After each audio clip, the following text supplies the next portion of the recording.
Olá, boa noite às pessoas que acompanham aí o blog Notícias e Mais, nesta noite de terça-feira, hoje dia 1º de setembro de 2020.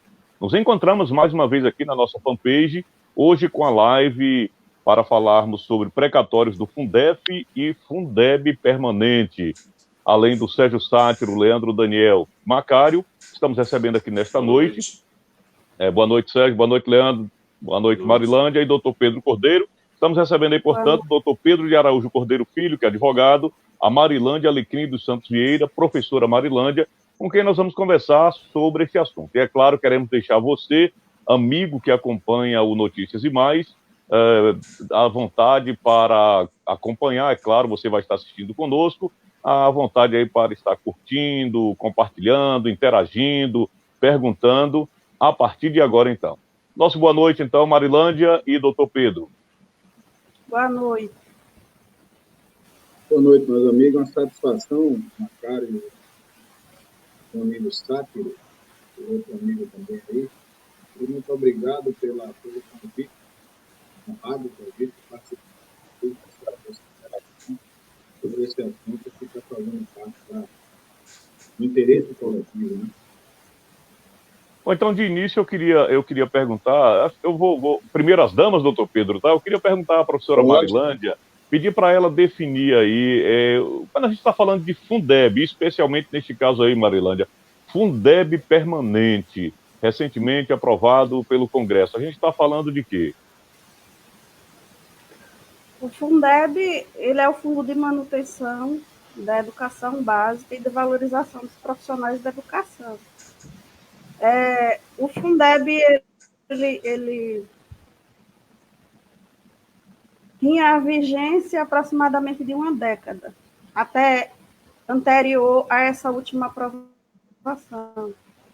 Com essa nova PEC, ele agora faz parte da Constituição Federal e ele torna-se permanente. Então, com isso, a gente já não vai ter mais aquele problema e aquela dor de cabeça que nós tínhamos, que em todo final de vigência do Fundeb, nós ficávamos ansiosos, naquela expectativa, preocupados, imaginando, né, como seria a renovação, se atenderia às expectativas ou se nós teríamos algum problema.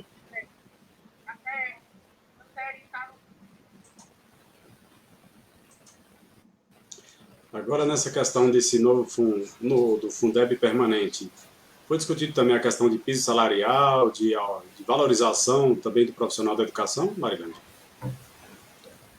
A questão do piso é uma lei específica. O Fundeb é o fundo de manutenção que dá suporte para que estados e municípios eles paguem e arquem com o piso e cumpram a lei. Agora, como houve o aumento, como haverá, melhor dizendo, já que está garantido em lei, o aumento de repasses da União para estados e municípios, automaticamente também dá possibilidade maior ainda para que os estados e municípios cumpram a lei do piso, e dessa vez, em específico, estendendo também para os demais profissionais da educação, além dos profissionais do magistério, porque o antigo Fundeb, ele especificava 60% dos recursos para que fossem utilizados, no mínimo, esse percentual para pagamento dos profissionais do magistério.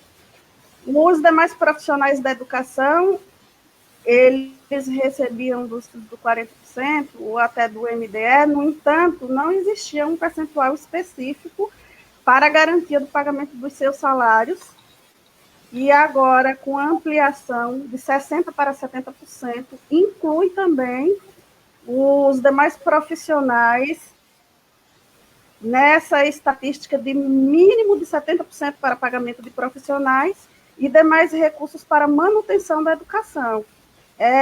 A gente até tinha aquela questão de rateio, quando estados e municípios não conseguiam atingir o mínimo de 60% com o pagamento dos profissionais, se rateava a sobra do coeficiente que não atingiu esse percentual. E o pessoal de educativo, às vezes as pessoas não compreendiam porque eles não recebiam desse rateio, mas era justamente por causa desse critério. Esse critério agora ele se amplia, vai para 70%. Então, engaja também esse pessoal no mesmo direito dos professores e dá uma possibilidade de que eles tenham um plano de cargos e salários mais eficaz com uma maior valorização.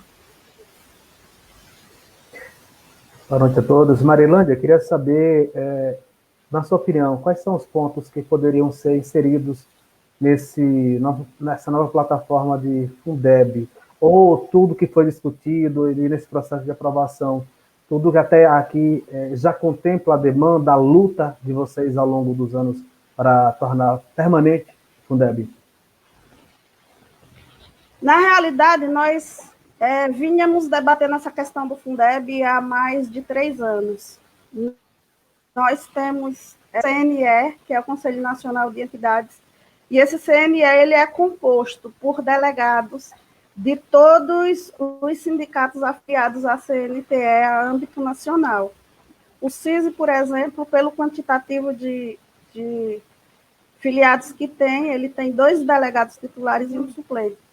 Esses delegados eles se reúnem regularmente, isso anterior à pandemia, mas é o que diz o regimento, agora com a tréguazinha por causa da pandemia, mas esses delegados se reúnem 4 vezes por ano, regularmente, e o que for necessário em questões extraordinárias.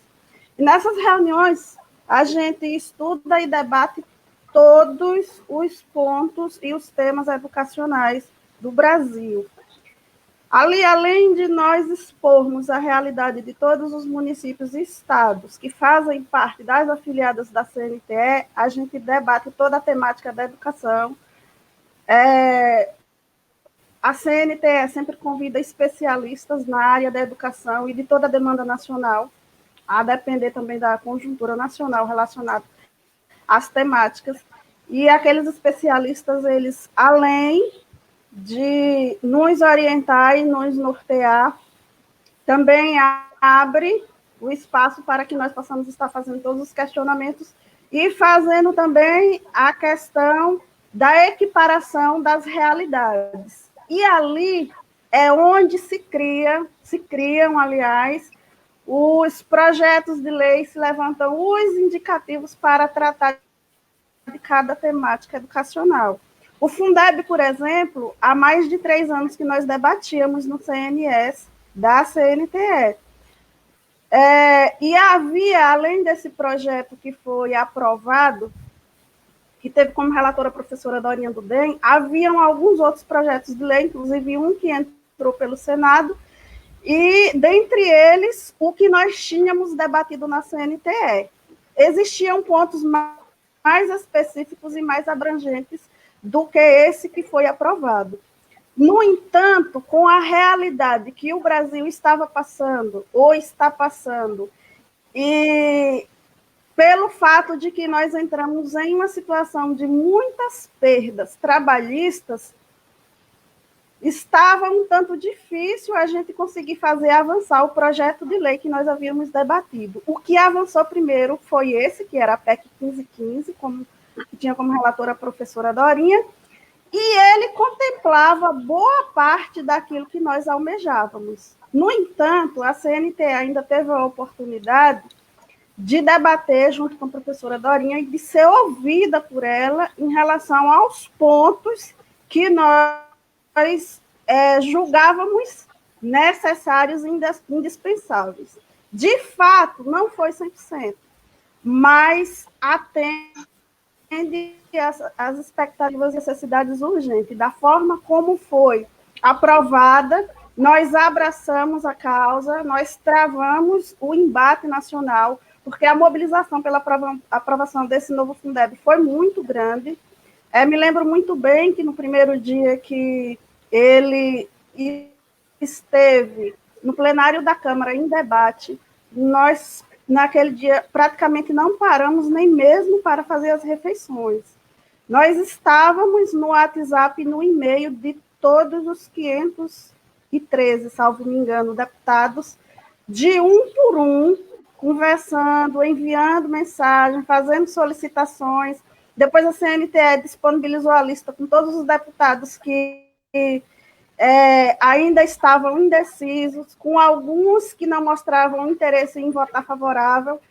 E nós, em uma mobilização em todo o Brasil, norteada pela CNTE, fizemos essa mobilização de bastidores, mas junto com os trabalhadores de educação e todo o grupo de suporte da CNTE, existiam também outros segmentos sociais que estavam fazendo isso e dando esse suporte. Mas é bom que deixemos claro que foi essa mobilização nas redes sociais e a mobilização que nós fizemos de bastidores que pressionou e fez com que nós tivéssemos esse resultado. É um resultado que, para o momento, é excelente e, posteriormente, à medida das necessidades, a gente pode avançar ainda mais.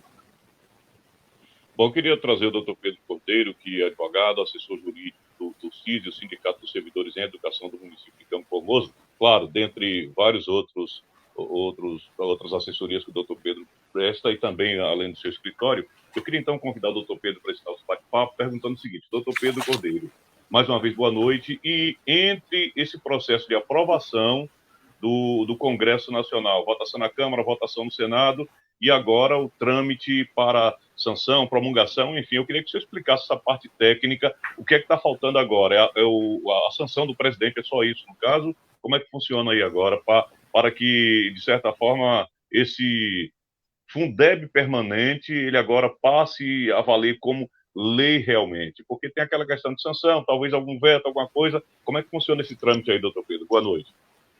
Boa noite, meus amigos. Na verdade, a PEC 108, né, de 2020, ela foi promulgada agora, se não me engano, no dia 26, né, de agosto, e dentre essas particularidades... Vocês estão me ouvindo direito? Sim, estamos ouvindo. Assim, está um pouco baixo, se eu tivesse um fone de ouvido ficaria melhor, mas tranquilo, pode continuar que está dando para ouvir tranquilo.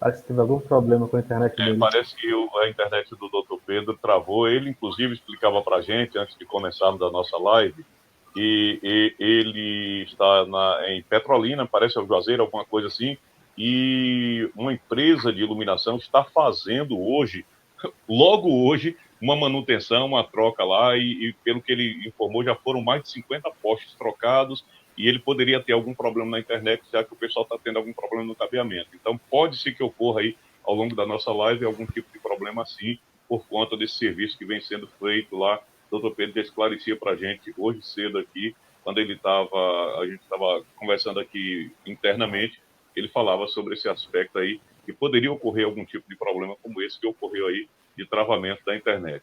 Acredito que ele já tenha conseguido entrar novamente, está tentando entrar novamente aí. O vídeo dele a câmera está desligada, então tão logo aí a gente retorne com o doutor Pedro, ele saiu novamente, a gente vai falar sobre esse aspecto da promulgação da PEC, né? Está retornando a promulgação da PEC e a validade agora como lei, realmente, né? A câmera dele que parece estar desligada realmente, né? Ele tirou a câmera aí, a câmera está desligada. E já a gente retorna, então, com o doutor Pedro. Agora, Marilândia, eu queria voltar, então, enquanto o doutor Pedro vai conseguindo aí entrar novamente. Professora Marilândia, o Leandro perguntou se contemplou esse Fundeb permanente, se ele contempla os anseios dos servidores da educação. Eu queria, então, perguntar para a senhora por que levou tanto tempo para que o Fundeb se tornasse Fundeb permanente. A senhora acredita que foi o que faltou articulação? Faltou o que para que isso acontecesse? No decorrer do tempo, a gente vem amadurecendo as ideias, né? Nós tínhamos o ANTEF, depois passou o Fundeb com uma vigência de aproximadamente uma década. O último Fundeb ele teve uma vigência de 14 anos. Teve também a questão dos PNS, os Planos Nacionais de Educação, que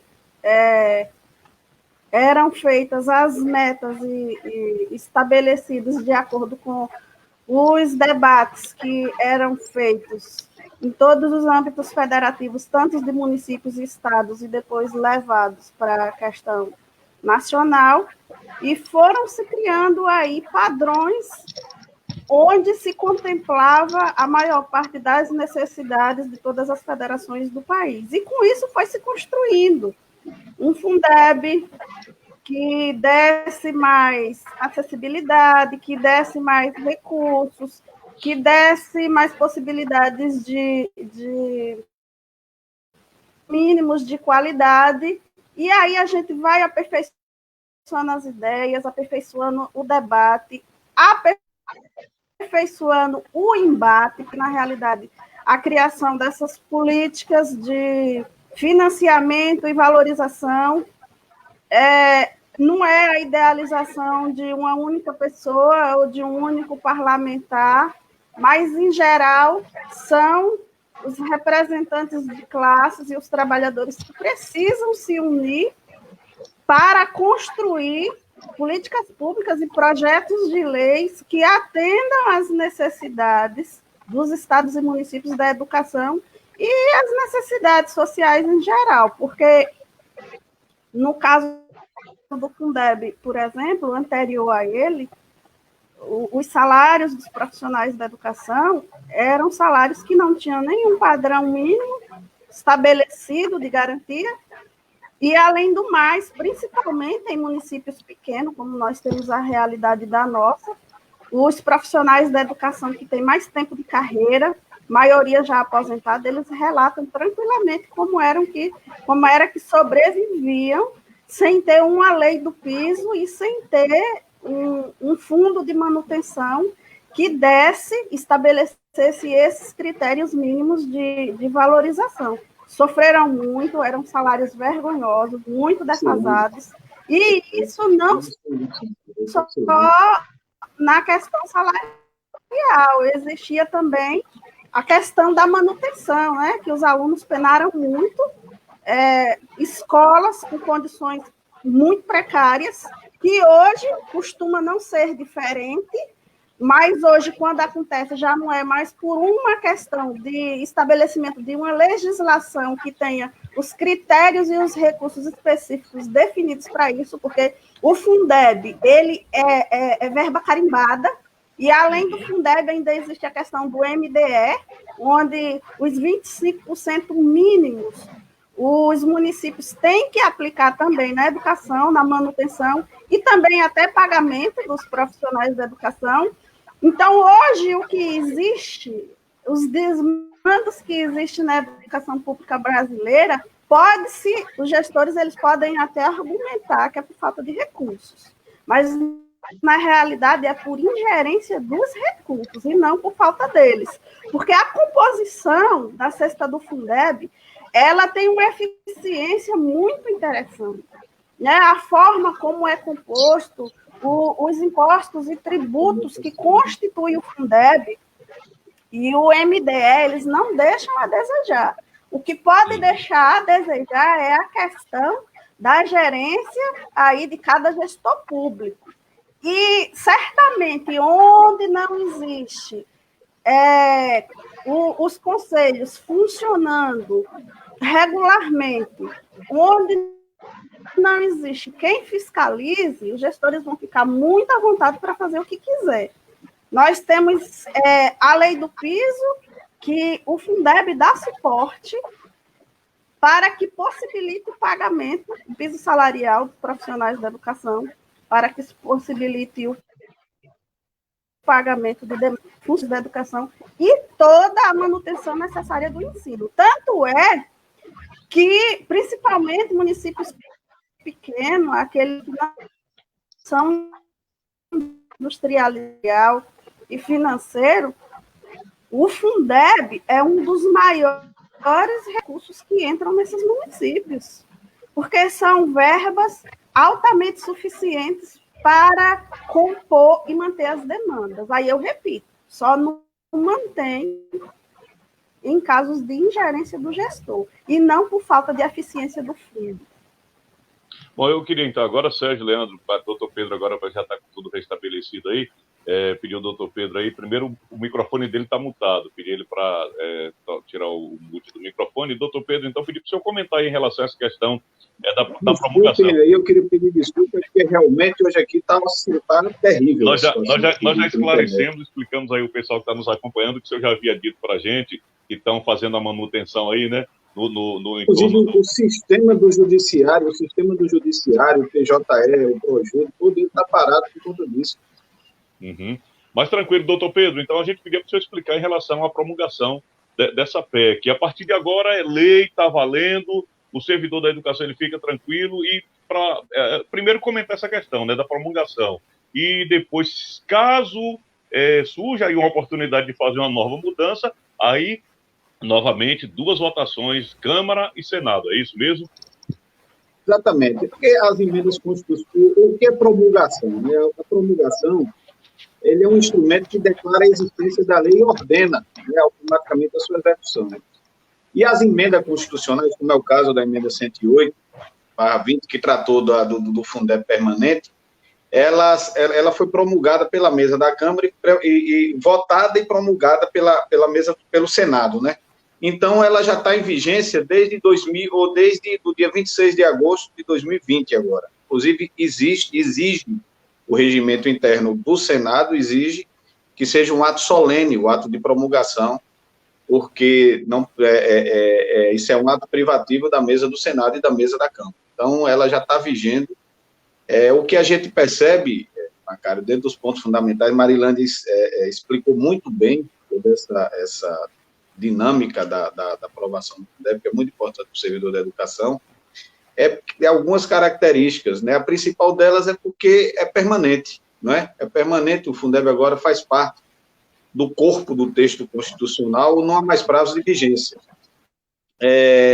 A outra que merece também uma relevância é que há uma complementação, que a complementação da União, ela crescerá de 10% para 23%, progressivamente até 2026, já com um aumento agora de 2 pontos, né, já agora em 2021.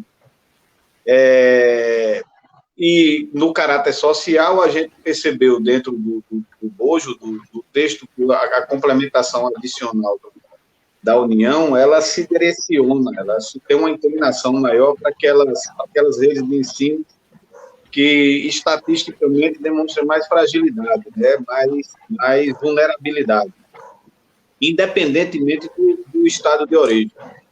Então, é um grande avanço da política pública brasileira. O Fundeb, eu acho que está de parabéns os sindicatos da educação, a CNTE e todos os servidores que não envidaram esforço, não mediram esforço para pressionar para que fosse aprovado da forma como foi.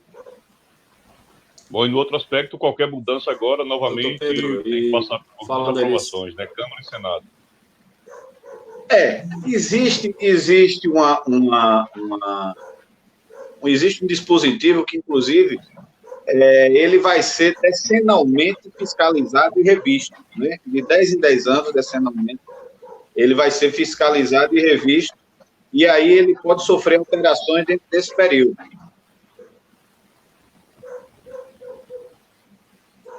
Doutor Pedro, tivemos então aí esse avanço, né? Era o Fundef, passou para o Fundeb e agora o Fundeb permanente, ou seja, esse avanço, mas tem a questão de quando era o Fundef, se pagava muito pouco aos professores, era uma situação complicadíssima, e é por isso que existe essa questão desse processo dos precatórios, onde os municípios entraram com essa ação contra a União para rever essa questão aí reparar essa questão desses salários na época do Fundef. Como é que está essa situação? Quais são as novidades? Há uma nova esperança aí para os professores? Precatórios do Fundef. No dia 18 de dezembro, o Supremo Tribunal Federal julgou 6 agravos regimentais e 3 embargos de declaração dos estados que discutiam a constitucionalidade de alguns da lei do Fundef, né, em relação à questão da diferença, que eles argumentavam na época que existia uma incoerência entre o que estava sendo dito como diferença, que foi repassada a menor para os municípios e para os estados, e a lei orçamentária de cada município, inclusive possibilidade de se pagar. E o Supremo Tribunal Federal julgou improcedente dos agravos regimentais, e a União terá que repassar aos estados e ao município os valores referentes a essa diferença, que é de 2006 até, salvo engano, 2011. Marilânia pode me corrigir a discussão agora ela está mais em relação à questão da subvinculação, que é dos municípios.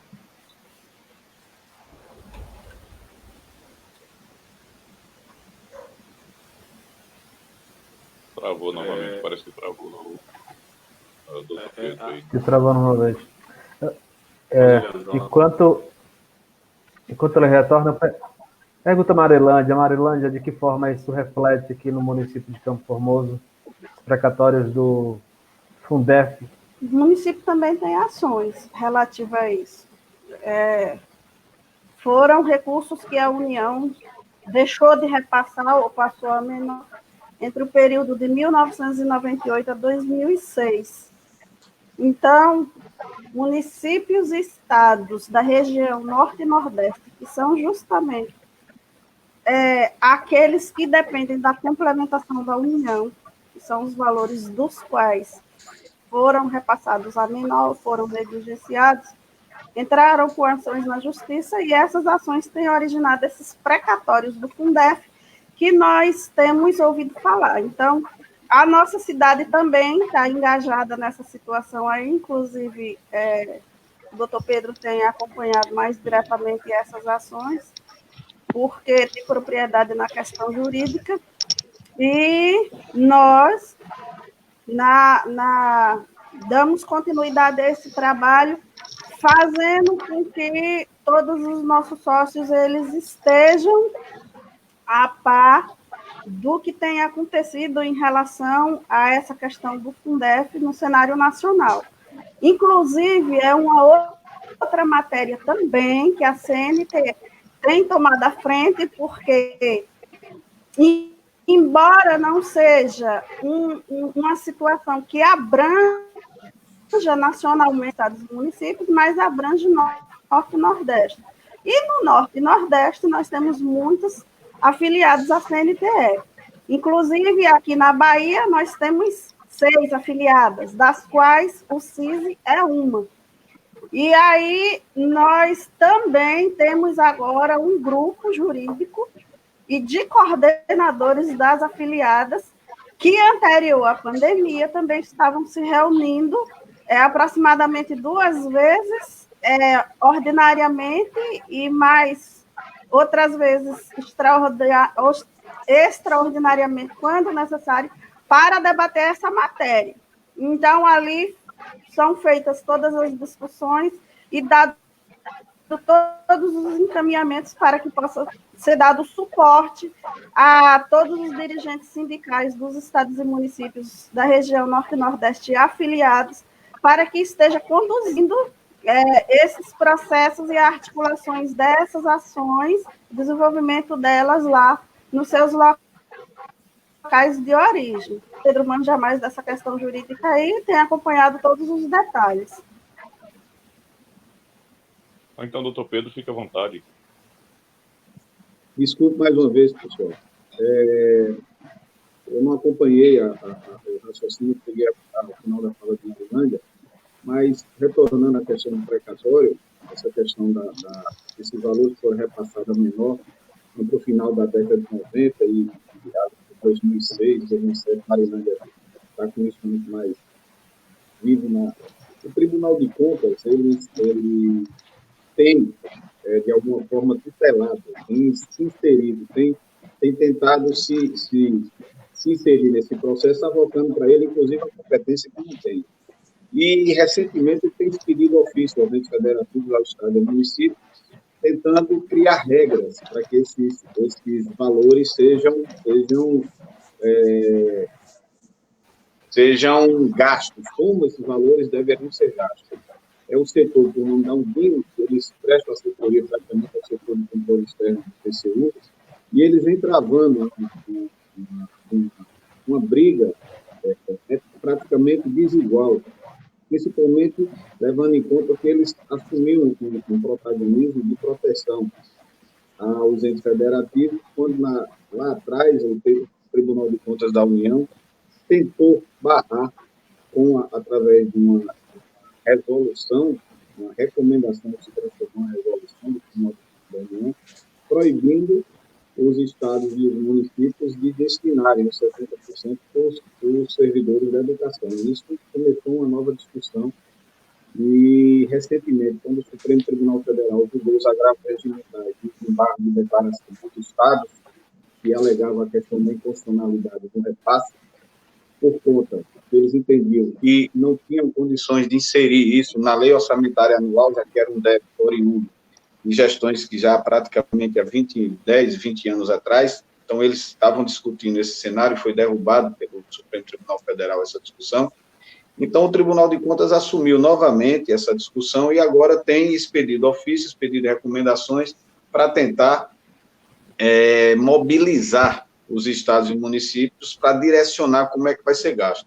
Há uma discussão ainda em relação, uma discussão pequena, mas pontual, em relação à propriedade, se pode ou não pagar os advogados que entraram com as ações em relação aos municípios. Isso tem travado a discussão em alguns municípios, porque há discussões no STJ, de escritórios de advocacias, em alguns escritórios de advocacias, tentando bloquear 20% do Fundef, o precatório do Fundef para pagamento, e eles entendem, e o Tribunal Regional Federal mais propriamente entende que não, e alguns municípios não têm essa dificuldade, está esbarrando em algumas recomendações dos tribunais de conta dos municípios, principalmente daqueles municípios onde há uma discussão judicial com os sindicatos da categoria. Então, especificamente em Campo Formoso há uma ação civil pública, há uma ação que nós ingressamos como amicus curiae, junto a uma ação que tramita no Tribunal Regional Federal, e há uma representação do Ministério Público Federal que foi declinada a competência e que hoje está no Ministério Público Estadual, porque eles entendem que quando o recurso ingressa nos cofres do município, a competência passa a ser da seara estadual. Então, a gente está acompanhando tudo isso aí. Eu acho que a previsão, pelo menos a gente tem uma previsão, de que em 20 de dezembro sairá a próxima relação de municípios contemplados com o pagamento dos precatórios do Fundeb. Agora, essa previsão, doutor Pedro, claro, é uma previsão, mas isso aí já no caso, seria exemplo do município de Campo Formoso, já seria definitivo. Inclusive, alguém até comentava aí, acompanhando a nossa live, alguém comentou aí que o din-din, a pessoa falou o din-din, o valor, né? Porque, de repente, tem muitos profissionais que estão contando com isso aí para investir, para, de alguma forma, dar uma melhor condição de vida à família, comprar uma casa, comprar um carro, enfim, neste caso aí, é claro, uma previsão, como o senhor disse, mas aí já seria uma decisão final? Não é decisão final, não. Isso está oscilando muito. Os municípios, é lógico, eles brigam para receber esse recurso, alguns brigaram para receber antes, mesmo do pleito eleitoral, a gente imagina por quê, e por algum motivo ou outro, esses recursos não caíram, e talvez até por conta de várias ações judiciais que foram ingressadas, tanto por sindicatos, alguns por associações de professores, como a PLD e Campo Formoso pelo FIS. Isso tem travado um pouco algumas discussões em relação à previsão de pagamento, mas pelas informações que a gente tem subjetivas, esse ano ainda vai sair, provavelmente sairá uma relação, a gente não sabe precisar quais municípios serão contemplados. Mas há uma previsão de sair uma relação até dia 20 de dezembro. A gente só não sabe ao certo quais os municípios serão contemplados, até porque existiu até uma discussão do aproveitamento de parte do precatório do Fundeb para custear os gastos com pandemia. Isso gerou também um novo debate dentro do Congresso Nacional, e talvez isso tenha retardado um pouco essa formatação dessa previsão de pagamento. mas a gente acredita que, passada a eleição, aí a gente vai ter mais ou menos uma informação mais precisa em relação a isso.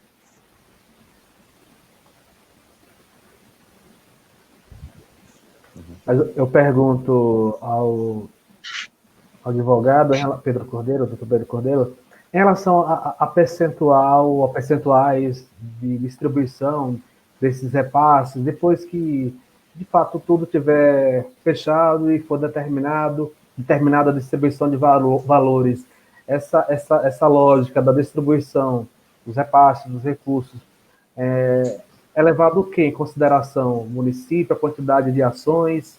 O doutor Pedro acabou saindo aí. Não sei se a Marilana também pode comentar. Por exemplo, aqui já muda um pouquinho, o Pedro está retornando aqui.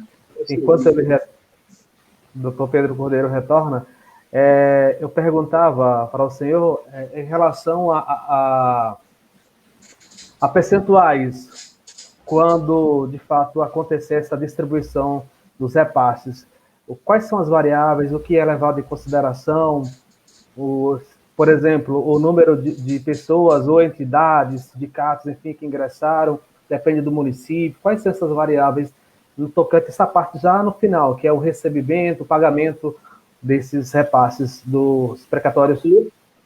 A luta é para que 60% desses valores seja destinado para os professores, né? Para os professores, para os profissionais da educação, não somente professores, mas os profissionais da educação. Há uma luta, inclusive, de todos os sindicatos, de todas as federações e confederações nesse sentido. Eu acho que o principal ingrediente dessa discussão é a boa vontade do gestor, a sensibilidade do gestor, a boa vontade do gestor, a boa-fé do gestor, que passa pelo reconhecimento de que esses valores realmente eles devem ser repartidos com os servidores públicos da educação, já que dentro dessa comunidade houve esse prejuízo para o servidor público da época. Alguns municípios não têm entendido assim.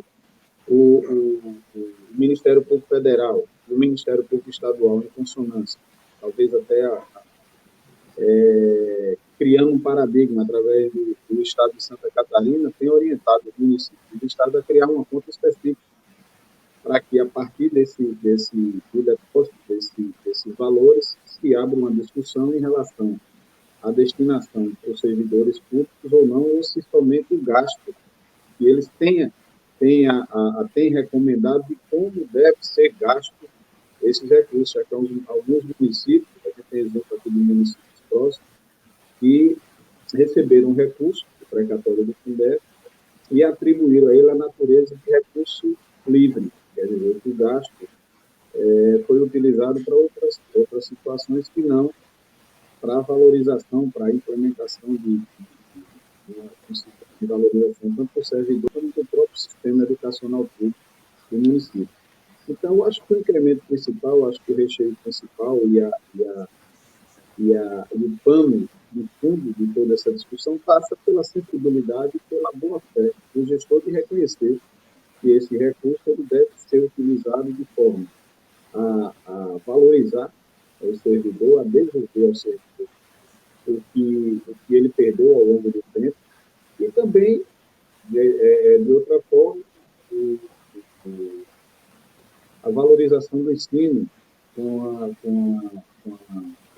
equipamentos públicos para a educação, com todo esse aparato que a educação municipal precisa, né, para que possa prestar um serviço de qualidade e de eficiência, que é um dos princípios da administração pública.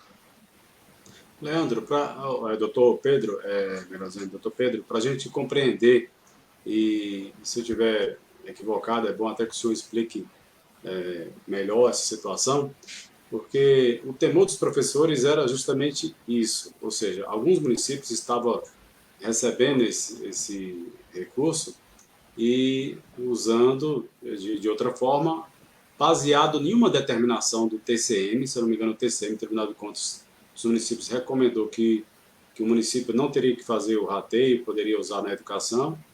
Também tinha aquela questão de decisão do STF e também ainda municípios que teriam que enviar projetos para a Câmara de Vereadores aprovar o rateio, ou seja, era isso mais ou menos, e agora com essa questão da aprovação do Senado, que deixa mais tranquilo as pessoas que têm direito a receber justamente essa parte do precatório, houve essa mudança e é nessa linha aí, para que os professores, os educadores aí que têm direito fiquem mais tranquilos nesse sentido? Acho que o doutor Pedro, mais uma vez, travou. Se ele não conseguiu ouvir a pergunta, a Marilândia pode até explicar um pouquinho, porque há essa expectativa dos professores, né, Marilândia? Alguns municípios, tinha relatos de municípios que o prefeito fez o rateio normalmente, outros municípios alegavam uma recomendação do TCM, né? Ainda tinha também a questão do STF julgar, né? Tinha também aí, enfim, toda essa expectativa dos professores de que se daria certo ou não essa questão de receber esses recursos do Fundeb, do precatório. São fatos, né? Nós tivemos aí, ao longo do tempo, algumas decisões de TCMs, TCEs e do TCU, inclusive a última do TCU, que foi a mais badalada, que vetava totalmente a questão da possibilidade de fazer a partilha com a subvinculação de 60%. Agora, a gente sempre bateu na tecla que esses órgãos, eles são órgãos de controle.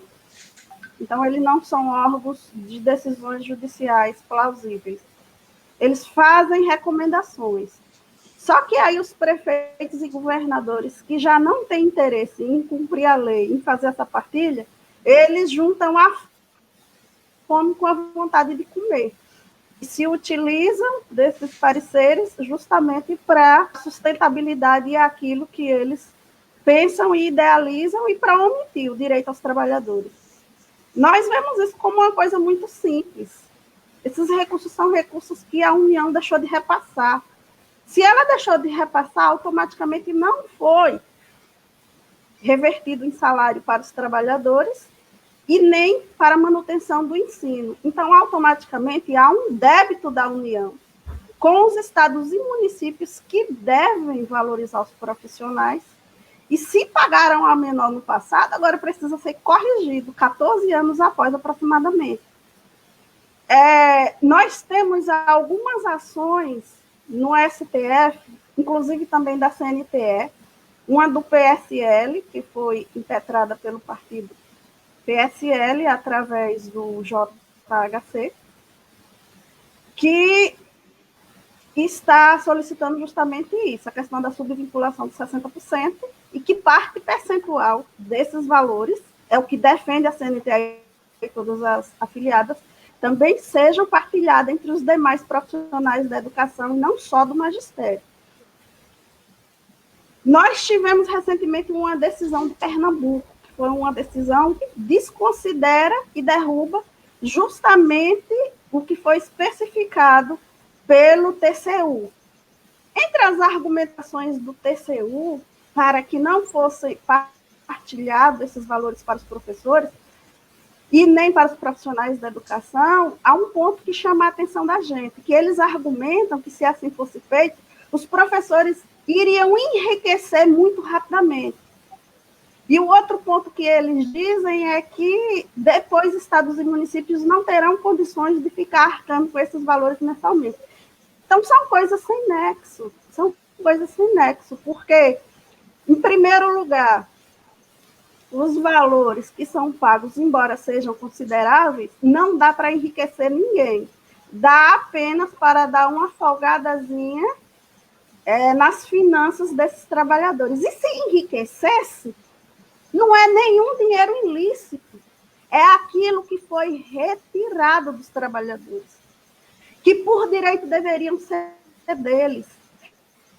É aquilo que foi retirado arbitrariamente da educação, da manutenção do ensino, e que manteve o alunado em escolas em condições degradantes. Porque se os recursos tivessem sido repassados ordinariamente, conforme preconiza a lei, muitos problemas teriam sido amenizados nesse período, problemas de manutenção do ensino, problemas de manutenção das estruturas escolares, e problemas de pagamentos de salário dos profissionais da educação, que, diga-se de passagem, anterior à lei do piso, o salário era uma vergonha. As pessoas tinham vergonha de dizer qual era o salário que recebiam como professores. Imagina os demais trabalhadores que recebem menos ainda que os professores. Então, assim, isso que foi argumentado pelo TCU, a gente entende que foram argumentos muito fragilizados e argumentos que dão sustentabilidade a um discurso de quem realmente não quer cumprir a lei e não quer fazer a partilha com os trabalhadores. Nós tivemos, então, recentemente, essa decisão de Pernambuco, que foi da Justiça Federal, que contraria a última decisão do TCU, e temos também agora um projeto de lei que, na direção também do deputado JHC de Alagoas, foi aprovado tanto na Câmara como no Senado, e agora vai para a sanção, onde dá uma possibilidade maior de resolver essa situação. Existem alguns pontos desse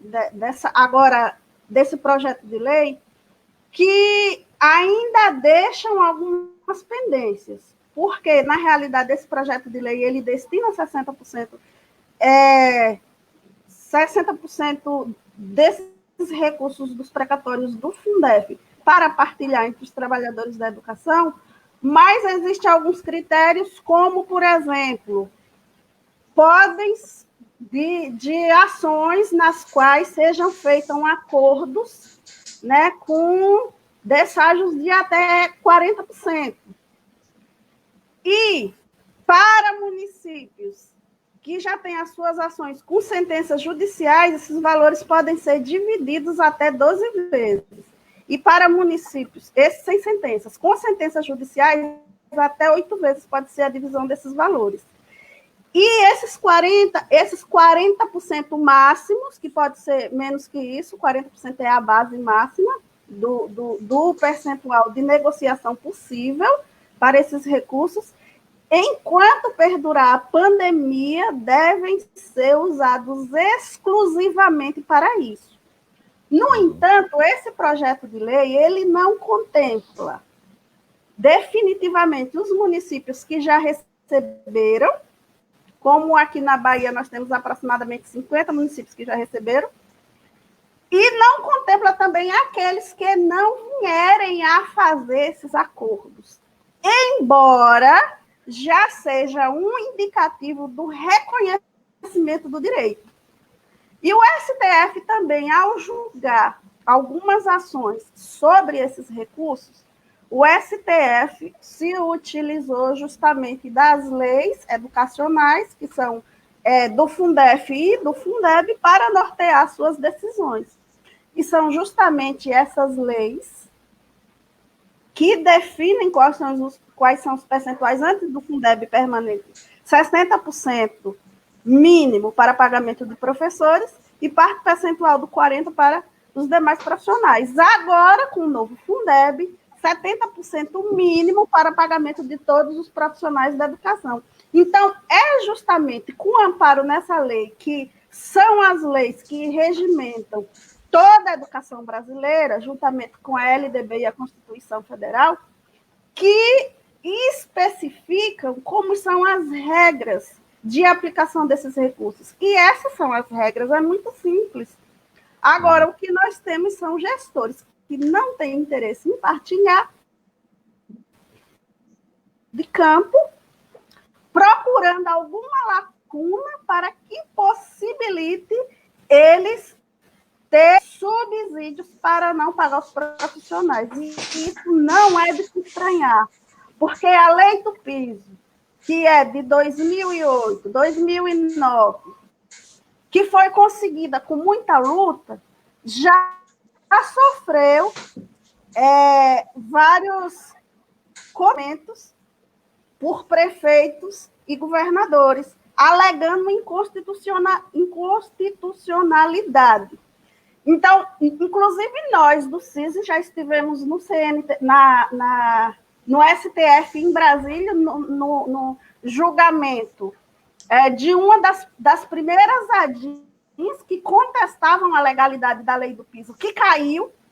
Depois eles contestavam também a questão de 1/3 da carga horária extraclasse para os professores, que também caiu. E como se não se desse por satisfeito, entraram com mais 2 ações contra a lei do piso. A outra caiu recentemente e tem mais uma que nós estamos acompanhando. O que é isso?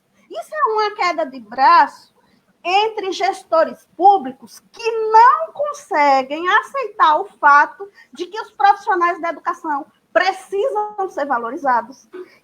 E nós não minimizamos nem menosprezamos nenhuma profissão, porque todo trabalho é digno.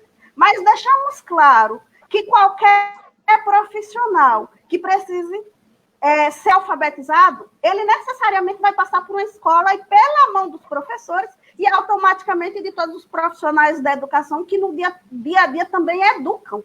Educam com seu exemplo, educam com seu trabalho, educam com cidadania. Então, esses profissionais, como todos os demais, são dignos de valorização. Mas, infelizmente, nós temos muitos gestores públicos no Brasil, tanto do legislativo como do executivo, que não aceitam isso. Existe também outros pormenores, né, que a gente sabe que a educação liberta, e às vezes são muitos deles que têm medo dessa libertação do cidadão, dessa aquisição de conhecimento, porque quando o cidadão adquire conhecimento, ele tem força o suficiente para se articular e fazer mobilizações capazes de colocar no poder pessoas competentes e que tenham uma visão de progresso, como também são capazes de tirar do poder aqueles que retroagem ao direito e que querem escravizar os trabalhadores. Existe também esse ponto que muitos deles têm medo, de que as pessoas consigam ser politizadas e automaticamente dê uma resposta à altura àqueles que não querem respeitar os trabalhadores e nem querem valorizar a educação. São esses pormenores que há por trás de tudo isso daí que faz com que eles procurem subterfúgios e estejam procurando alguma lacuna, alguma forma de embananar o meio do campo e não permitir que avance a lei do piso, como também tentaram alguns mecanismos para não permitir que o Fundeb permanente fosse aprovado da forma como foi, e para não permitir que os precatórios do Fundef sejam partilhados da forma como a lei preconiza, e muitos outros pontos. É por isso que é importante a luta, é importante a articulação, para que nós possamos desfazer esses nós e vencer essas manobras. Bom, antes da próxima pergunta aí, Sérgio, Leandro e Marilândia, só esclarecer, parece que o doutor Pedro aí, ele já havia dito várias vezes aqui que estava caindo sinal. Antes mesmo de começar, ele explicou que está sendo feita a manutenção onde ele está hoje, na cidade em que ele está, uma extensão grande da rua, e ele poderia ter alguns problemas, e realmente vem tendo aí, em alguns momentos, nós perdemos o sinal com o doutor Pedro Cordeiro, que é advogado, e também assessor jurídico aí do CISE, o Sindicato dos Servidores da Educação do município de Campo Formoso, a quem nós convidamos para que estivesse conosco nesta noite de hoje, esclarecer que a professora Marilândia, ela está participando conosco como convidada e como professora, já que por ser pré-candidata ela se afastou da instituição CIS, então nós a convidamos como professora conhecedora do assunto para estar participando conosco desta live de hoje, comentando sobre precatórios do Fundef e o Fundeb permanente. Deixa claro, como já dissemos aqui em outras lives,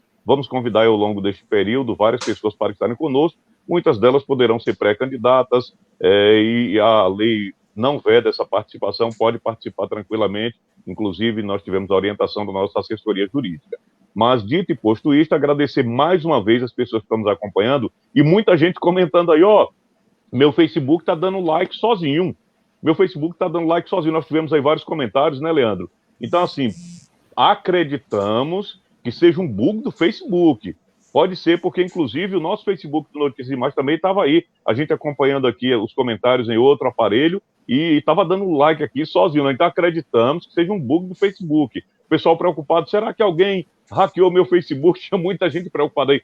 A gente não tem certeza, mas parece a princípio que é um bug, né, Leandro? Alguma coisa assim. Isso, pode ser. Pode ser um bug. A gente não tem essa certeza, depois a gente vai acompanhar aí nas redes sociais para ver se ocorreu isso, se é um bug, alguma coisa aí. Bom, mas também agradecer as pessoas que estão acompanhando aqui a nossa live desta noite, e para que esta live aconteça, sempre nós queremos agradecer aqui também aos nossos parceiros, aos colaboradores, né, ou seja, as pessoas que estão conosco aí no dia a dia, de certa forma, nos ajudando a fazer esse trabalho aqui também, através da nossa fanpage, do nosso blog, e levar bate-papo, discutir assuntos como este, né? É isso, inclusive a gente agradece aí a Netcom, que agora é Rex Internet, e você pode acessar o site www.rexinternet.com.br, conhecer os planos ou ligar 99908-1508. A Uniaselv, que é a de graduação e pós, fica na Praça Freirino, Glafrage, Empório Business, telefone 74999292707. O Sindicato dos Trabalhadores e Trabalhadoras da Agricultura Familiar fica na Avenida Juca Marques, tem parceria aí com a Advocacia Novaes e Dantas, telefone 3645-3386, e você pode aí, fica ali próximo à Central de Marcação de Saúde aí do Centro de Campo Formoso. E a RB Assessoria e Projetos, que tem georreferenciamento, entre outros serviços, como projetos agropecuários, projetos sociais, fica na Praça do Comércio do Distrito de Lages, atende toda a região, o telefone é o 74999590083, e, claro, agradecer sempre as pessoas que acompanham a gente, compartilham a live e acompanham aí os nossos canais do Notícias e Mais. É isso, pedir o pessoal que se inscreva lá no nosso canal no YouTube, youtube.com/Notícias e Mais, você pode se inscrever no nosso canal no YouTube, pedir também que você acompanhe aí as publicações no Instagram, @Instagram Notícias e Mais, você vai acompanhar o Instagram @Notícias e Mais, acompanhar aí as publicações no www.noticiasemais.com.br, e hoje a internet realmente não está nos ajudando, a toda hora e a todo instante aí, nós estamos tendo uma série de problemas. Doutor Pedro aí, inclusive, já teve alguns problemas, ele saiu, depois retornou, aqui para a gente, em alguns momentos, em algumas oportunidades também, está acontecendo alguns problemas, então é lamentável isso, né? A gente lamenta, mas infelizmente acontece desse tipo de coisa, e mais esse outro aspecto aí, que segundo o pessoal, muita gente com receio, depois pesquise aí, de repente pode ser realmente esse bug aí do Facebook, você vai procurar ver realmente direitinho aí se está acontecendo isso, porque tem muita gente falando que está dando like sozinho, e como já disse, o nosso também estava dando like sozinho. Pronto, voltando aqui, se inscreva no nosso canal no YouTube, tá? youtube.com/Notícias e Mais, acompanhe as publicações também no www.noticiasemais.com.br, e nós vamos dar continuidade aqui. Posteriormente nós estaremos informando também as próximas lives. Retornando aí, eu não sei se o doutor Pedro já conseguiu novamente, não conseguiu conectar novamente. Eu queria perguntar à professora Marilândia algo que, assim, professora Marilândia, a senhora conhece, domina, porque participou de várias reuniões com o pessoal da CNTE, várias reuniões também em Brasília, esteve várias vezes na Câmara dos Deputados, no Senado, esteve lá nos gabinetes de ministros, acompanhando todos os detalhes. Então eu queria que a senhora falasse aí em relação ao real, ao número, os números dessa questão do precatório ou dos precatórios do Fundef para Campo Formoso. São quantos servidores, quantos professores que têm direito a esses precatórios? Me parece que também o CIS ele teve uma decisão de uma assembleia ou de assembleias em que contempla os demais servidores. Eu queria que a senhora destrinchasse um pouco disso aí para a gente. Macário, o direito ele se estende a todos os profissionais da educação do período de 98 para cá. Nas reuniões que nós temos tido e debatido esse assunto, inclusive é consenso de que mesmo aqueles que entraram depois de 96, depois da vigência desse período que está sendo questionado, eles já eram cumpridos, né, porque os seus decretos de concursos, ele já foi feito em cima de um valor menor, então também acabou tendo prejuízo. Hoje, o direito se estende a todos os profissionais da educação, e os aposentados. E os detalhes mais específicos da forma da distribuição e de alcance de alguns outros casos que fogem a essa realidade, as assembleias elas acabam que definindo e chegando a um consenso para isso. De acordo com uma planilha que anda circulando aí nas redes, que inclusive nós já procuramos saber dos nossos colegas que já receberam o processo que eles disseram que são muito aproximados da realidade, o município teria de antemão em torno de 92 milhões de oriundo desses recursos. Uhum. E nós vamos lutar para que a partilha desses recursos sejam feitos conforme a lei, que haja o percentual da manutenção do ensino e o percentual legal para todos os profissionais da educação, não só os professores, mas todos os profissionais. E aí nós vamos especificar aqui definidamente o pessoal da limpeza, que são os auxiliares de serviços educacionais, os motoristas da educação, o pessoal da cozinha, o auxiliar administrativo, secretário, secretárias. Então, todo o pessoal que dá suporte à educação, não só em sala de aula, mas os profissionais em geral. Então, a nossa luta, o nosso entendimento e todas as nossas articulações, elas têm sido feitas em cima disso. São recursos que nós deixamos de receber, então nos são devidos. E para a manutenção do ensino, deve ser feito um plano de gastos ou de custeio, né? Os gestores públicos, eles precisarão fazer essa planilha de planejamento e apresentar à Câmara e também aos trabalhadores da educação, para que seja avaliada e ao Conselho do Fundeb e ao Conselho Municipal de Educação. E, juntamente vão avaliar essa planilha e vão deliberar sobre ela. Feito isso, o outro ponto, a partilha entre os trabalhadores da educação, onde maiores detalhes serão definidos nas assembleias. Uhum. Ou seja, mesmo após a aprovação aí no Senado, que já dá um norte, digamos assim, ainda tem essa dependência dos municípios nessa questão, né, de conselhos também ter que participar, de projetos serem ainda também elaborados, mas de qualquer maneira fica a expectativa, digamos assim, em números de 1 a 10, em que situação, em que número podemos dizer que o processo está finalizando, porque todo processo tem que ter um fim. Então, de 1 a 10, em que nível está mais ou menos assim para a expectativa do professor ficar ainda maior aí?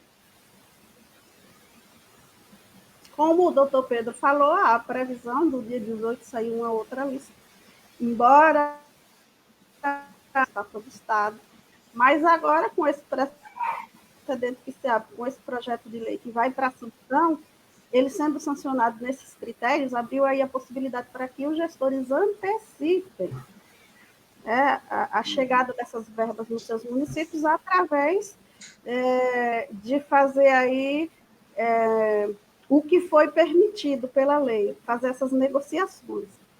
Então, pode-se antecipar aqueles que já estavam mais atrasados, mas o nosso, por exemplo, a União contesta alguma forma de valores, de percentuais.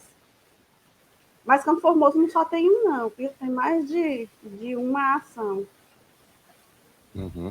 Marilândia, tem uma pergunta aqui do Robson, ele questiona o seguinte: os professores contratados da época terão direito ao rateio? Nós entendemos que aqueles profissionais que prestaram serviço na época que receberam pelo Fundeb, eles podem ter esse direito sim, porque também deixaram de receber os recursos da forma devida.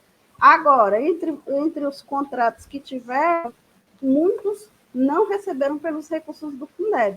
Alguns receberam pelo MDE e alguns outros por recursos livres. Então, assegurar o direito são as provas, né, de trabalho, no caso, os contra-cheques ou leritos, que especificam lá qual é a fonte, ou então cópias da folha de pagamento do período mostrarão qual foi a fonte que lhes foi pago. Dentro desses critérios, o que recebe do Fundeb tem direito, sim. Ou, no caso, naquele período antigo Fundeb.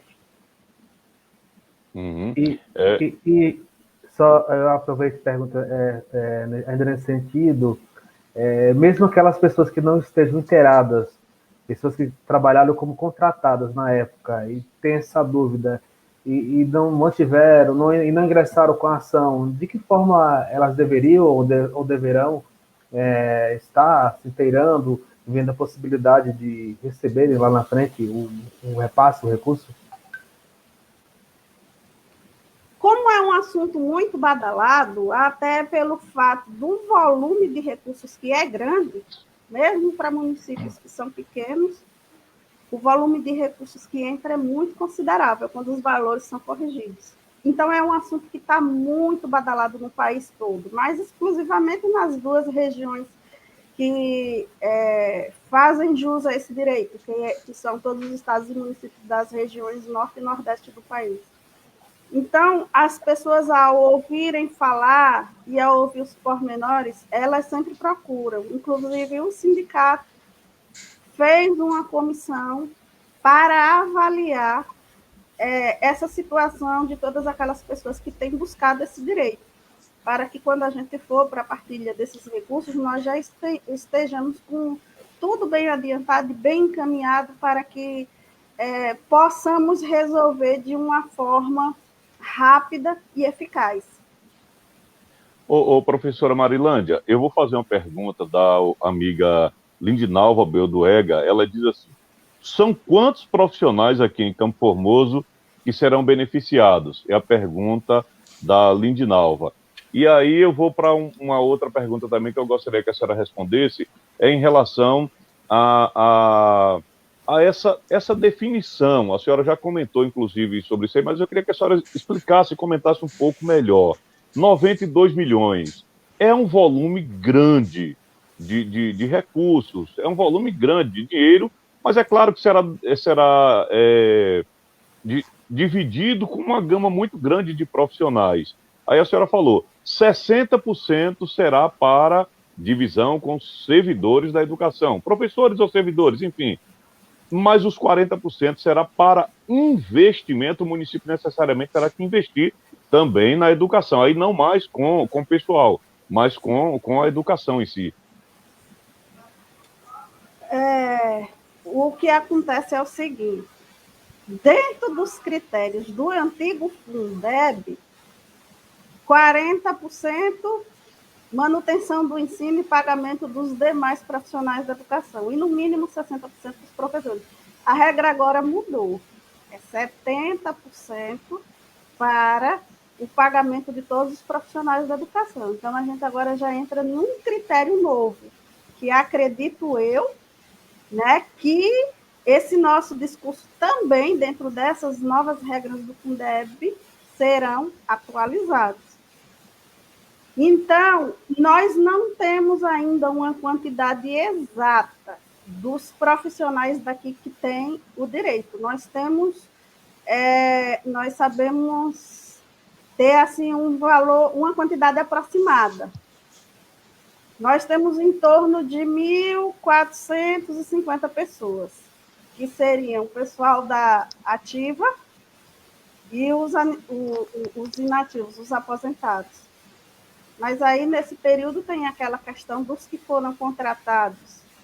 E tem a questão também daqueles nossos colegas que trabalhavam, tinham direito e faleceram, né? Que os dependentes legais também podem usufruir desse direito. Por isso, nós ainda não temos uma quantia exata, temos aproximada. A mesma coisa são os valores. Nós ainda não temos um valor exato. Avaliamos, olhamos o processo qual era o valor, mas o valor não estava atualizado. E, sinceramente, eu não sou da área contábil, eu não sei fazer essa atualização. Então, eu não sei se vocês tiveram acesso, mas pelo menos o pessoal da educação teve acesso a essa planilha que rola por aí de todos os municípios da Bahia, e é como eu falei, tem esses valores especificados. E Nessa planilha, o município de Campo Formoso aparece lá com um valor aproximado de 92 milhões. Aí o que foi que nós fizemos? Nós consultamos alguns dos municípios que nós sabemos que já receberam para ver se os valores batiam, e a maioria deles disse que bate muito aproximado. Agora, então, nós estamos nessa expectativa. Agora, professora Marilande, esses valores, após o trâmite do processo, após a definição, esses valores, eles já irão, como é que será? Eles já irão direto para a conta do servidor ou como é que serão definidos aí esses critérios para recebimento dos valores? Ele vai para uma conta judicial e ele vai ficar ali naquela conta judicial para que seja feito o plano de gastos ou de custeio da parte que compete a manutenção do ensino e a forma de partilha e os valores de partilha com os demais profissionais da educação. Existem gestores públicos nessas regiões do Norte e Nordeste que resistem em fazer o pagamento conforme esses critérios, e a gente sabe de gestores que utilizou aleatoriamente, inclusive para pavimentar ruas, estradas, estão tendo seríssimos problemas com a justiça, porque já há uma decisão do STF que esses recursos têm que ser utilizados exclusivamente na educação. O que está na queda de braço agora é a questão da subvinculação para o pagamento dos profissionais da educação, que os gestores não são todos, graças a Deus por isso.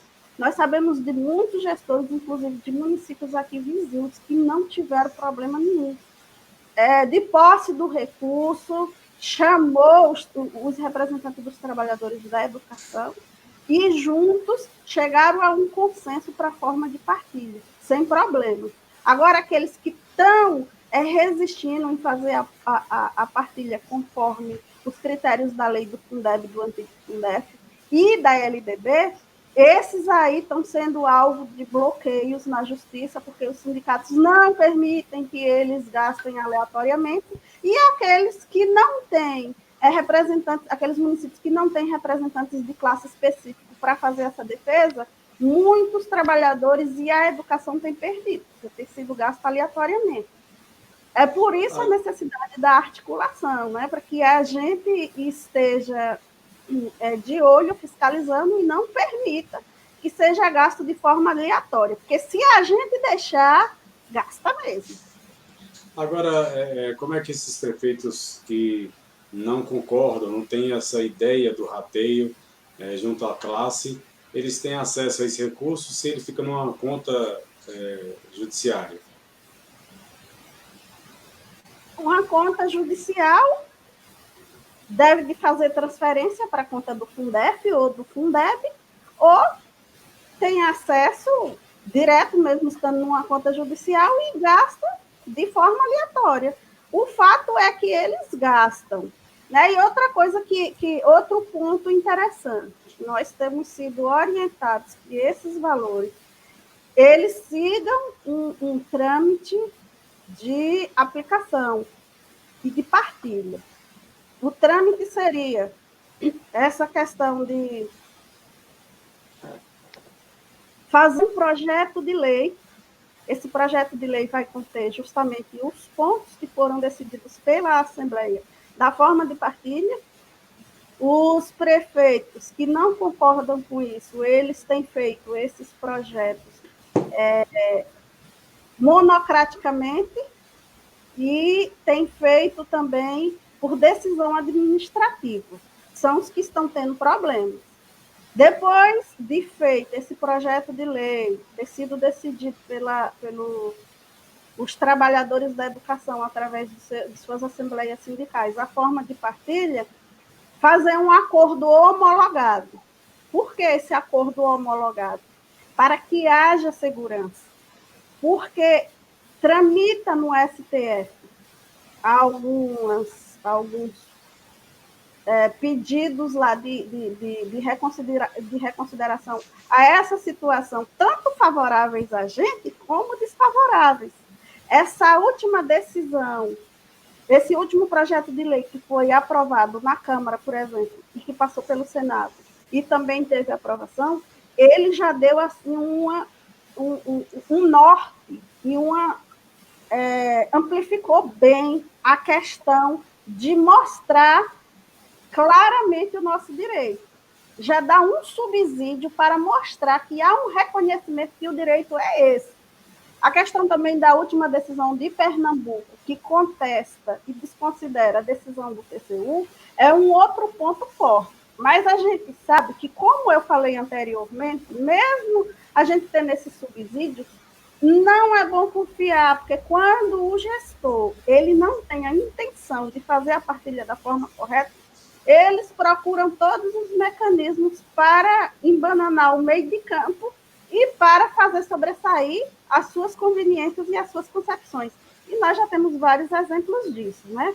Então, por isso que a gente precisa estar acompanhando e estar fiscalizando e orientando também que seja feito da forma que vai dar segurança a todos, tanto aos trabalhadores como ao gestor público. Mas não são todos que querem seguir esse caminho.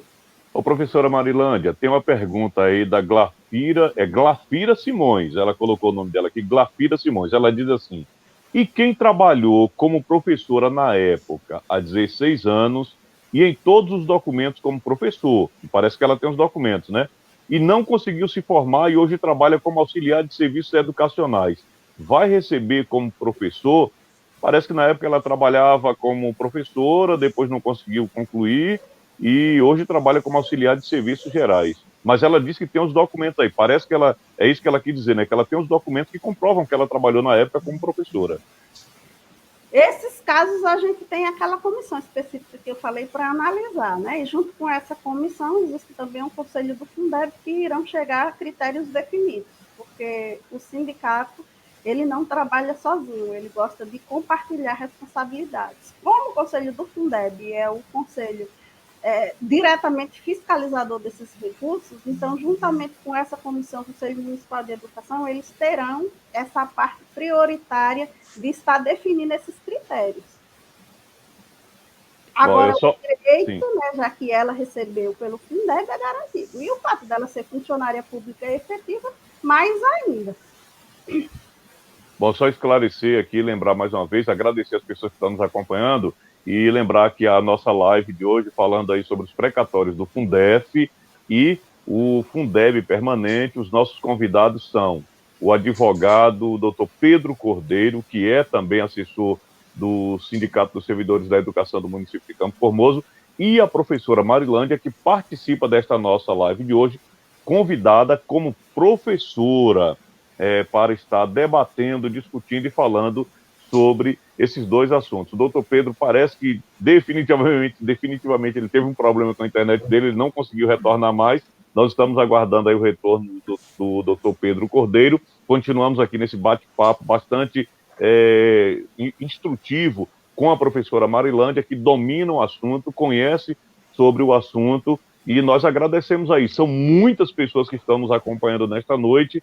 Começamos um pouquinho mais cedo, né? O nosso hábito de começar as nossas lives às 8 horas, às 20 horas nós estamos começando às 19 horas, então muita gente está chegando agora, né? Muita gente que está chegando agora por conta do hábito que tínhamos de começar sempre às 20, nós estamos adequando aí essa questão do horário para começar sempre às 19 horas. Mas agradecer a todas as pessoas que estão nos acompanhando nesta noite aí. Sérgio Leandro. Perguntar a Marilândia, ela já havia comentado um pouquinho, queria que detalhasse um pouco mais a sua compreensão nesse processo de articulação dos sindicatos, conselho de educação. Como é que você avalia, nesse momento, essa articulação sobre todo esse processo de discussão para a futura distribuição dos repasses de precatórios, principalmente no contexto da gente aqui de Campo Formoso? Aqui em Campo Formoso, só o sindicato que está articulado. Os conselhos, o Conselho do Fundeb e o Conselho Municipal de Educação, eles, inclusive, não só nesse ano, mas desde o ano passado, não está tendo mais nem as reuniões regulares, que era para ser pelo menos uma de forma ordinária mensalmente, que era assim que vinha acontecendo. O ano passado, salvo me engano, foram apenas 2 reuniões do Conselho. Então, totalmente desarticulado, alheios, o que não é bom.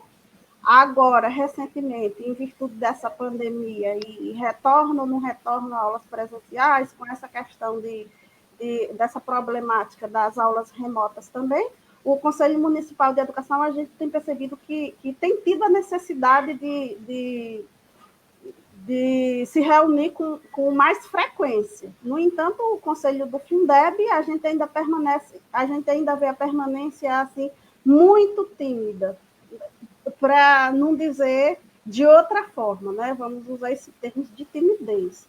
Mas, de fato, não está se reunindo como deveria e nem a gente vê as ações necessárias, porque o Conselho do Fundeb era para estar fiscalizando a utilização dos recursos do Fundeb e, inclusive, divulgando como era feito através de planilhas, entradas, gastos e saídas. Nós não temos visto isso, não temos recebido e a gente tem percebido a inércia com que tem funcionado.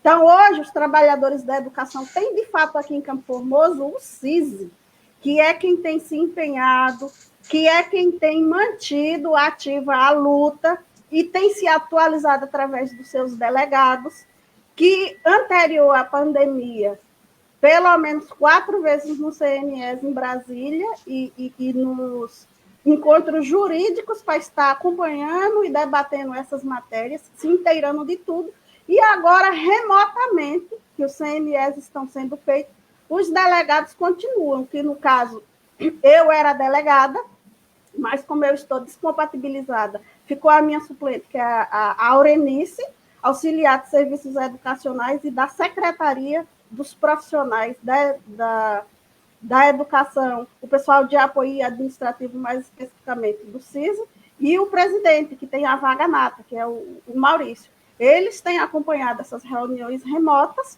e têm passado para a gente, inclusive na última assembleia remota que nós tivemos, os detalhes de tudo como é de costume. Então, de fato, quem está articulado e trabalhando em prol dos trabalhadores da educação do nosso município é o sindicato. E diga-se de passagem, sozinho, porque nós temos sentido a falta de muitas pessoas que poderiam estar nos ajudando. Os conselhos, representantes de classe, Câmara Municipal de Vereadores, que podem e devem estar nos ajudando nisso, mas a ajuda também tem sido muito tímida. Nós passamos aí, foram 92 dias de greve. Os profissionais da educação que aderiram ao movimento paredista tiveram 6 salários cortados. E nós estivemos na luta sozinhos, praticamente sozinhos. Mas nem por causa disso nos intimidamos. Nós estamos sempre preparados para defender os direitos dos trabalhadores, porque se nós não fizermos, sozinhos, ninguém conseguirá. Então, é necessário que nós estejamos articulados, sim, que nós estejamos com nossas demandas, sim, porque nós não estamos levantando a bandeira da guerra, nós levantamos a bandeira da paz, do diálogo saudável, para se chegar a um consenso. Mas se não se chega ao consenso, é necessário que a gente se articule e parta para a batalha. Porque se nós não fizermos isso, as nossas perdas, além de serem irreversíveis, elas serão sem dimensão, como tem sido ultimamente. É muitas perdas que nós temos tido. Inclusive, nós estamos aí, o município, já há 4 anos sem cumprir a lei do piso. Os professores estão com salários defasados. O município, historicamente, a partir de 2017, deixou de cumprir a lei do piso. E o reflexo também no salário dos demais profissionais da educação, que também está defasado justamente por falta do cumprimento dessas leis, que estipula o valor por carreira, por classe, por nível de escolaridade, e não tem sido respeitado. Então, só nos resta as perdas, e ninguém perde direitos e fica satisfeito. A gente realmente tem que se articular, tem que cobrar, e a gente tem que lutar para que os direitos dos trabalhadores eles sejam respeitados, porque nós não estamos pedindo favor a ninguém. Nós estamos solicitando que a lei seja cumprida e os nossos direitos sejam respeitados. E não estamos excedendo nenhum limite. Nós estamos indo até onde a lei nos permite, porque vivemos em um país democrático. E a democracia, ela existe justamente dentro desses critérios. Você cumprir os seus direitos como cidadão, seus deveres como cidadão, mas ter também o direito de usufruir daquilo que a lei lhe permite. E isso não está acontecendo. Então, só nos resta a articulação e a luta. E lutaremos sempre, porque a vida é uma luta constante. E, historicamente, não só aqui em Campo Formoso, mas em todo o mundo, nenhum dos trabalhadores que existe e os direitos que adquiriram foi fruto de gestores bonzinhos que chegaram lá oferecendo. Mas tem sido fruto, sim, de muita luta, de lutas árduas, de articulação e de mobilizações que faz com que eles sejam obrigados a reconhecer o direito dos trabalhadores e a tratar com dignidade humana e como gente. O professora Marilândia. Sim, Sérgio, pode ir, Sérgio. Não, é só uma questão que a Marilândia falou agora há pouco, dessa articulação, cuidado de saber quem vai receber, quem não vai, quem tem direito e não tem, o conselho participando, todos esses cuidados, porque se alguém tiver que contestar na justiça alguma coisa de forma particular, achar que ele teria um direito a um valor maior, ou teria direito ao rateio, isso pode, de certa forma, pode travar também essa questão do processo, mesmo já estando o recurso do município. Aí a gente vai para aquele contexto, né? O regimento do sindicato, ele diz que a Assembleia é soberana. E a soberania, ela vem da decisão da maioria. O acordo homologado, ele será feito em cima da ata da decisão da Assembleia. Quer ir para a justiça, vá. Agora, como os critérios da democracia, eles definem a questão de que a maioria é quem decide, é muito difícil ganhar. Vai bater cabeça, vai ter trabalho, vai se chatear, porque os critérios democráticos, eles são muito diretos e definidos. Então, são nas assembleias que essas questões são resolvidas. E se alguém, por acaso, nas assembleias deixou de ir, quem deixa de ir passa o direito de decisão para quem estava presente. O pessoal continua dizendo aí que o Facebook está dando like aí automaticamente. Nós acreditamos que seja algum bug do Facebook, tá, pessoal?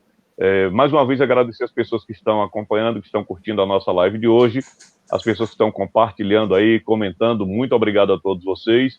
A nossa live de hoje falando sobre os precatórios do Fundef e também sobre o Fundeb permanente. Os convidados, doutor Pedro Cordeiro, advogado, e a professora Marilândia. Doutor Pedro teve um probleminha, saiu, ele já havia dito desde o início que estava tendo problema com a sua internet lá em Petrolina. Nós esperamos que ele ainda até o final desta live possa retornar, senão em outro momento nós estaremos conversando com o doutor Pedro Cordeiro. Ô, professora Marilândia, tem um assunto que me intriga muito, e a senhora comentou, e o doutor Pedro também. Muitos municípios dizem que não tem recursos para investir na educação, que não tem recursos para dar um certo reajuste aos servidores, mesmo tendo essa questão do piso salarial aprovado. E, por outro lado, a gente sempre ouve representantes dessa classe, dos servidores da educação, dizendo o seguinte, que a lei deixa claro que caso o município ou o estado não tenha recurso suficiente e ele provar para o governo federal, ele provar para o Ministério da Educação, ele recebe uma complementação. E eu desconheço, eu confesso realmente que eu desconheço, eu não sei, eu nunca ouvi falar de algum município ou algum estado que recorreu a esse critério, a essa oportunidade que é dada pelo governo federal. Como é que a senhora vê isso aí? O que é que a gente pode comentar em relação a esse assunto? É justamente isso que você falou, esse critério da lei do piso, que diz isso, né? Que caso... Porque quando a lei foi feita, muitos municípios alegavam que já gastavam mais de 60% dos recursos do Fundeb com o salário do pessoal do magistério e que acabava não tendo recurso para as outras coisas. Aí vem a seguinte questão. O antigo Fundeb, ele dizia o quê? No mínimo 60%. Não estipula o máximo. E aí existe um outro critério, o MDE. Os 20% que precisam ser destinados também para a educação, também serve para manutenção e pagamento de salários. A gente sempre teve essa queda de braço aqui no município, principalmente quando na alteração de gestores, que já aconteceu 4 vezes, saía sem pagar o salário de dezembro. Quando nós íamos tentar negociar com o novo gestor, nós tínhamos esse problema. Eles sem querer pagar pelo MDE. E realmente, nenhum estado e nenhum município recorreu até hoje, porque o gargalo está justamente nesse critério do MDE. Um dos pontos que o FNDE exige, e o MEC, é justamente esse, que se prove detalhadamente os gastos com os valores do MDE, se os 25% estão sendo aplicados devidamente e prove o porquê que faltou recurso. Se é porque realmente foi insuficiente ou porque foi mal administrado. Vamos adivinhar qual foi a conclusão de tudo isso? Nenhum município nem estado conseguiu provar até agora que é insuficiência de recursos. Ou nem tentaram. Se não tentaram, certamente é porque não tem interesse, é apenas um discurso vago para não cumprir a lei, ou então porque realmente não cumpre o que a lei manda. Então, é mais cômodo dizer que não tem para pagar, que é insuficiente, do que cumprir o dever de casa. E é isso que tem acontecido sucessivamente em todas as federações brasileiras, tanto as municipais como as estaduais. E nós estamos de olho, né? Porque quando essas coisas acontecem, vão para a mídia e vão dizer que é porque não tem recurso suficiente, inclusive querer jogar a sociedade contra os trabalhadores da educação, dizendo que tá gastando demais, que tal e tal. Mas a gente que acompanha, a gente sabe que essa lacuna e essa falha não é só em relação ao salário dos profissionais da educação, não. É em questão às condições que o alunado também tem enfrentado de escolas degradadas, né, que tem o dinheiro para reforma e não faz, merenda de má qualidade e insuficiente, falta de material didático, falta de internet. Isso é a realidade no Brasil todo. Inclusive, aqui no nosso município, nós sabemos das escolas que, para ter internet, os profissionais têm que fazer vaquinha para pagar. Nós sabemos de muitos colegas que nos relatam, mostrando que, às vezes, não tinha nem papel para imprimir as atividades dos alunos. E os professores têm que se virar nos 30. E retirar do próprio bolso para fazer a coisa acontecer, em muitas outras situações de falta de material didático. As questões também da insuficiência da quantidade de merenda e da qualidade, porque às vezes eles tiram foto lá, que eu me lembro muito bem de uma escola aqui no município, de 5 melancias para partir para mais de 280 alunos, e eles perguntando como é que a gente vai fazer esse milagre, de 2 dúzias de bananas para escolas com mais de 200 alunos, e eles perguntando como é que a gente resolve isso. Então, coloca os profissionais da educação em uma dificuldade. E isso acontece no Brasil todinho. Então, é aquilo que eu falei, não é falta de recursos, é falta de boa gestão dos recursos, de uma gestão que cumpra a lei e que faça o dever de casa como deve ser feito. Aí, os bastidores das escolas, que a sociedade não conhece, são aqueles que a gente tem que fiscalizar e vir denunciar, porque todas essas coisas, essas lacunas, onde a lei não é cumprida devidamente, quem sofre são os profissionais e o alunado que está ali no dia a dia da escola e vê todas essas coisas. O pessoal da limpeza, que às vezes não tem o material básico para limpar as escolas. Às vezes falta até água, como já vimos em várias situações. Eu já trabalhei no interior do município e eu precisava carregar água na cabeça do colégio até a casa dos professores para poder tomar o meu banho. E todos os professores que trabalhavam comigo, às vezes a falta de manutenção na casa dos professores, como está acontecendo em todo o município, que faz com que a gente vive em situações precárias e nas escolas. Então, o sofrimento acaba sendo partilhado entre toda a comunidade escolar por falta de uma boa gestão com os recursos públicos. E aí desestimula tanto o alunado como desestimula também os profissionais. E vai agregando a isso muitos problemas de saúde mental, muitas patologias que muitos profissionais acabam adquirindo porque se sentem assim muito cansados e se sentem impotentes diante das dificuldades. Mas tudo isso a gente tem denunciado. Agora, nós precisamos da sociedade também, através dos conselhos da Câmara Municipal de Vereadores, fazendo essa fiscalização para ajudar, para que a educação, de fato, funcione conforme os critérios da lei e para que a qualidade seja garantida. Educação de qualidade, ela se faz não é apenas com conteúdos específicos, mas é com respeito também à pessoa humana, tanto aos direitos como a questão da humanização mesmo do trato e do trabalho e do alunado, porque o alunado é a nossa clientela e deve ser respeitada, porque o recurso do Fundeb, ele é distribuído conforme valor aluno. Então, o alunado é a nossa clientela. O recurso vem porque o aluno se matriculou. Se não houver matrícula, não há recurso. Então, ele é nossa clientela e clientela do município. E é para ser tratado com respeito, com dignidade e conforme os critérios da lei, para que esteja assim, tendo o ambiente escolar como um ambiente de satisfação, onde ele sempre vai sentir vontade de estar e sentirá falta quando ali não estiver. E os profissionais trabalhando motivados, porque irão para o trabalho e saberão que são respeitados como pessoas humanas, com dignidade, tanto humana como trabalhista, e o trabalho só tem a fluir. E a qualidade que a gente tanto almeja, ela será muito mais rápida e eficiente do que quando a coisa é feita aleatoriamente e sem respeitar a legislação nem as pessoas.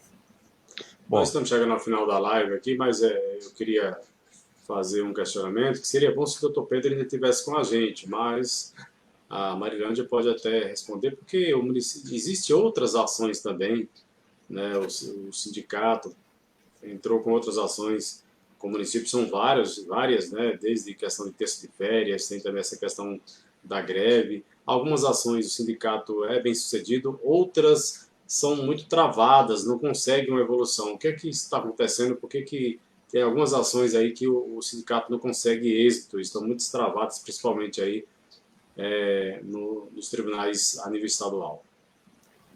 A justiça, historicamente, a gente sabe da lentidão, né? A prova é que esses recursos dos precatórios do Fundef, eles foram dado entrada há aproximadamente 14 anos atrás. E agora é que está começando a se resolver, a sair as decisões. E mesmo assim, até o momento, ainda não atingiu a maioria dos municípios e estados que têm o direito da região Norte e Nordeste. Então, historicamente, a gente sabe dessa inoperância da justiça.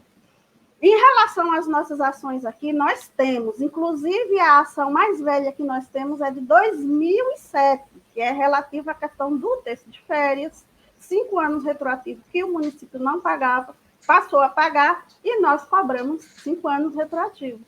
Nós temos a ação de 1/3 da carga horária extraclasse, que foi feito o plano de cargos e salário, sancionado em 2011, a lei do piso começou a ser cumprida e a carreira, no entanto, 1/3 da carga horária extraclasse ficou pendente. E até hoje, os professores, principalmente da educação infantil e do Fundamental 1, são aqueles que têm a jornada maior. O pessoal do Fundamental 2 é parcialmente, ou seja, pela metade.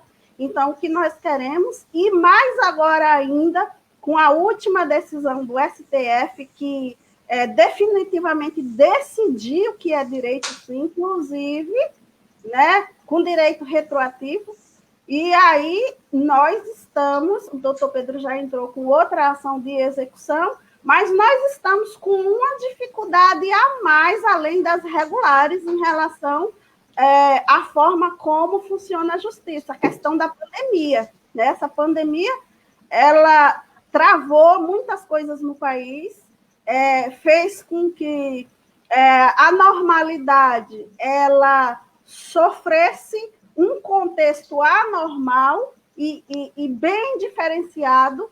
Ainda estamos no auge da pandemia e estamos sofrendo as consequências em todos os setores, inclusive na justiça.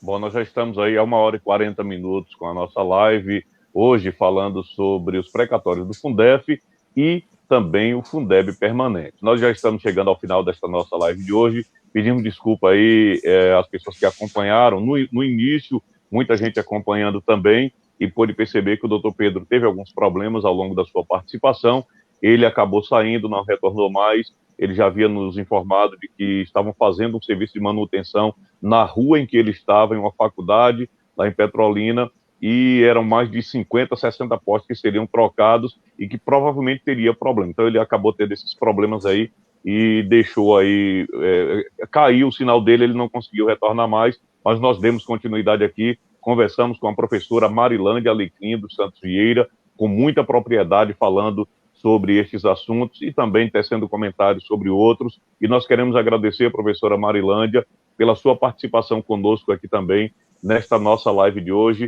Muito obrigado mais uma vez pela sua participação aqui e por ter trazido aí para a gente e também para as pessoas que acompanham a equipe do blog Notícias e Mais, todo o conhecimento e comentando aí sobre estes dois assuntos, precatórios do Fundef e também sobre o Fundeb permanente. E assim nós chegamos ao final, queremos agradecer a senhora, então, pela sua participação conosco aqui. Muito obrigado. Nós aqui agradecemos a oportunidade, aos três, dizer que esse blog é muito conceituado. É um privilégio, né, a gente poder participar desses momentos. Espero que tenha sido clara em todas as respostas e tenha atendido às expectativas.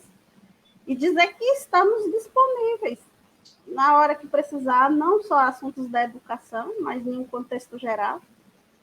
Estamos aí disponíveis para estar contribuindo. Agradecer também a todas as pessoas que têm acompanhado e continuar dizendo, lutemos sempre, porque a vida é uma constante luta. E sem luta não há vitória. E para aqueles que lutam, o troféu da vitória chegará de certo.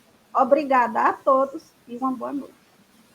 Ok, boa noite também, Sérgio, Leandro, boa noite, professora Marilândia, e as pessoas que acompanharam. E fique atento aí que logo, logo teremos outras lives aqui falando sobre outros assuntos. Nós estaremos divulgando aí através das nossas redes sociais. Instagram, @Notícias e Mais, também através do nosso blog, www.noticiasemais.com.br. É claro, você terá as informações a respeito dos próximos assuntos a serem discutidos. Boa noite, então, a todos.